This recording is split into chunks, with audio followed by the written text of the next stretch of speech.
Setelah kondisi kesehatannya sempat drop karena fisiknya belum terbiasa dengan aktivitas barunya syuting sinetron, tantangan demi tantangan dihadapi komika Musdalifah di lokasi syuting sinetron Siapa Suruh Datang Jakarta.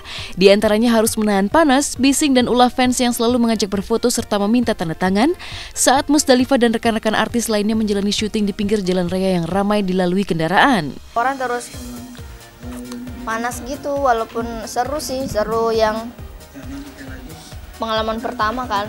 Syuting di jalan ternyata nggak semudah apa yang dilihat di TV itu, ternyata banyak banget halangannya.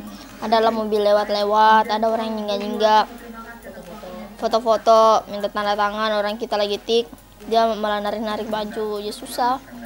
Happy sih karena banyak teman. Yang nggak happy-nya itu kalau lagi emang capek banget, terus banyak yang ganggu-ganggu gitu, kayak banyak yang minta tanda tangan lah, banyak yang nyorakin, banyak yang paksa ini itu padahal mau istirahat. Manusia kan ada capeknya, ada ininya juga, apalagi masih baru, belum ada pengalaman harus ladenin ini, harus ladenin itu. Kehadiran sahabat yang juga seorang komika, cemen di dekatnya, tidak mampu membuat Musdalifah merasa tenang. Rupanya Musdalifah sudah mencium adanya gelagat cemen bahwa dibalik upayanya mendekati dirinya, terselubung niat cemen untuk mendekati adik Musdalifah yang kini masih duduk di bangku kelas 1 SMA di Pindrang, Sulawesi Selatan, yang menurut cemen lebih cantik dari Musdalifah kakaknya. Adanya Musdalifah cantik, boy. Yang mana? Yang asli, iya. Yang asli. Namanya Mutmainah. Itu lebih cantik, Lebih cantik lah. Tahu Musdalifah anak siapa sih lu, Pak? Lu bener kagak sih? Beda Musdalifah, beda itu. Emang udah pernah ketemu? Udah pernah ketemu pas yang waktu grand final Stand Up Comedy Academy kan dia datang, jadi gua ngeliat dia. Yang foto, yang berdiri. Men, coba jelasin, men. Mana? Ini siapa, men? Ini adanya Musdalifah, namanya Mutmainah Basri 14. Ya kan gitu ya? 14 itu tanggal kelahirannya. Sama kayak tanggal kelahiran gua. Apaan? 17 gua, sama kan? Dia gombalin adikku lewat aku. Dia Ipa, kamu SMS sama adikmu? Ya iya, tolong dong salamin sama aku. Ya aku nggak salamin lah, lu siapa? Gitu. Ngedekatin adik gua.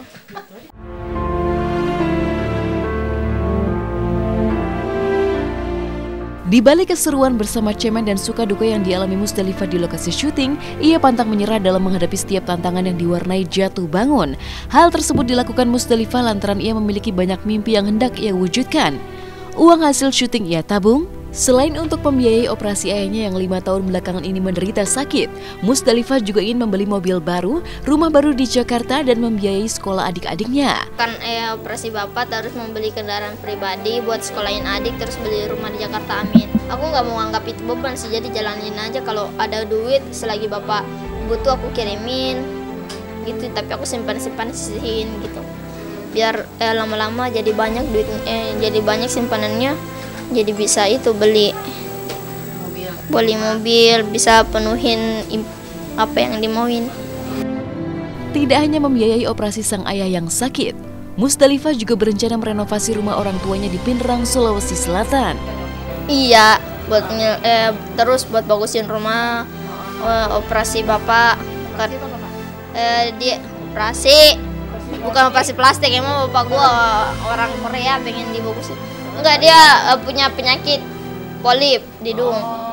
Hidungnya tersumbat, jadi dia nggak bisa napas lewat hidung, bernapas setiap hari lewat mulut. Udah lama banget, udah 5 tahunan.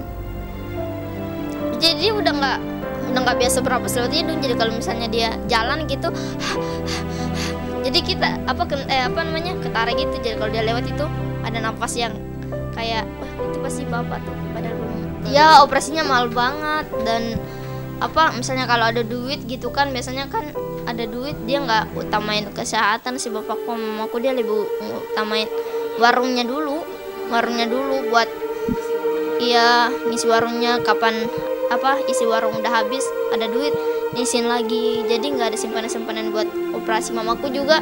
Beban Musdalifah semakin terasa berat lantaran yang menderita sakit bukan hanya ayahnya tapi juga ibundanya. Beberapa tahun terakhir ibunda Musdalifah berjuang keras menyembuhkan penyakit diabetes yang dideritanya. Selain bertekad menyembuhkan ibundanya, Musdalifah juga bertekad membiayai kedua orang tuanya untuk menunaikan ibadah haji. dia kena diabetes parah, diabetesnya udah parah, jadi mau nyembuhin orang tua dulu lah, terus mau naikin mereka haji gitu. Mamaku sih udah daftar, sisa dia nunggu giliran naik haji.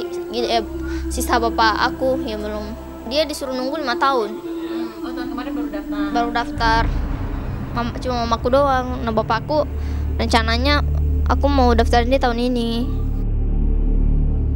Sampai tua ini mereka nggak pernah ngerasain kebahagiaan yang kayak orang-orang ngerasain ya, yang sejahtera gitu. Nah aku cita-citaku mau sejahterain mereka berdua, dan aku mau kalau keluargaku tuh bisa merasakan indahnya dunia juga. Aku pengen gitu, dan tapi nggak ngelupain dengan sholatnya atau apa.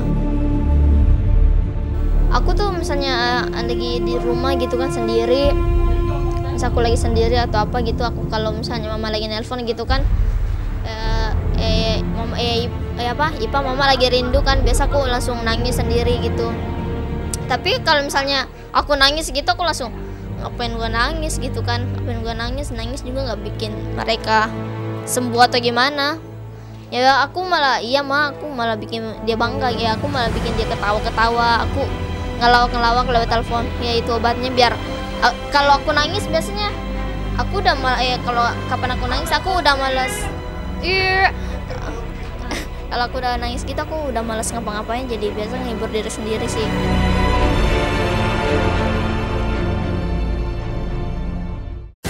Lucky Perdana ternyata pernah memendam cinta terhadap Elma. Tapi masalahnya Elma lebih memilih Ricky Cuaca karena sifatnya yang humoris. Benarkah cinta segitiga ini terjadi di lokasi syuting Anak Menteng? Simak berita akan kami rangkai dengan kabar persiapan Melody Prima dan Tommy kekasihnya jelang hari bahagia yang mereka impikan, tentunya hanya di Hot Shot sesaat lagi.